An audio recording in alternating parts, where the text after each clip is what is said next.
Guys ഈ video ഒന്ന് കണ്ടു നോക്കിയ ഒരു പെൺകുട്ടി ഇങ്ങനെ സങ്കടപ്പെട്ടിരിക്കുകയാണ്. അവൾ ഫ്രണ്ടിലായിട്ട് ഒരു ഡോഗും ഇരിപ്പുണ്ട് കേട്ടോ. അതിന്റെ ഫ്രണ്ടിലായിട്ട് കുറച്ച് ടിൻ ബിയേഴ്സ് ആണെന്ന് തോന്നുന്നു ഇരിപ്പുണ്ട്. ഓൾറെഡി 3-4 കുടിച്ചിട്ട് വെച്ച കാലി കുപ്പികളും ഇരിപ്പുണ്ട്.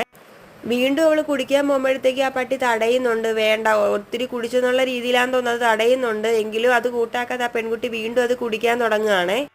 അവനെ കൊണ്ടാവുന്ന രീതിയിൽ അവൻ തടയാൻ നോക്കിയിട്ട് അവൾ നിർത്തുന്നില്ല, കുടിക്കുകയാണ്. അപ്പോൾ അത് ഉള്ളിലേക്ക് പോയിട്ട് വേറെ എന്തോ ഒരു ഡ്രിങ്ക് എടുത്തുകൊണ്ട് വരികയാണ്. കുടിക്കുക, ഹെൽത്തി ആയിട്ടുള്ള ഡ്രിങ്ക് എന്തോ എടുത്തുകൊണ്ട് വന്നിട്ട് അവൾക്ക് കൊടുക്കുകയാണ്. ഒന്ന് കെട്ടിപ്പിടിച്ച് ആശ്വസിപ്പിച്ചതിന് ശേഷം അത് കൊടുക്കുകയാണ് കേട്ടോ. ആ പെൺകുട്ടി അത് കുടിക്കാൻ തുടങ്ങുമ്പോഴത്തേക്ക് ആൾ പോയിട്ട് വേസ്റ്റ് ഒക്കെ ഇടുന്ന ഒരു ബിന്ന് എടുത്തിട്ട് വരികയാണ് കേട്ടോ. അതിലേക്ക് ആ പ്ലാസ്റ്റിക്കും കാര്യങ്ങളൊക്കെ ഇടാൻ വേണ്ടിയിട്ടാണ്.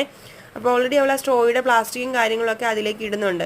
അപ്പോൾ ആ പട്ടിക്കുട്ടിനാണെങ്കിൽ ഒരു ബിയറിൻ്റെ ടിന്ന്, കാലിയായിട്ടുള്ള ബിയറിൻ്റെ ടിന്ന് അതിലേക്ക് ഇടുന്നുണ്ട്. അല്ലേ, മനുഷ്യർ ചെയ്യുന്നതിനെക്കാട്ടി എന്ത് കൃത്യമായിട്ടാണ്. വേസ്റ്റ് ഇടേണ്ട സ്ഥലവും അറിയാം, കുടിക്കേണ്ടതും അറിയാം, കുടിക്കേണ്ടാത്തതും അറിയാം. എന്താ അല്ലേ?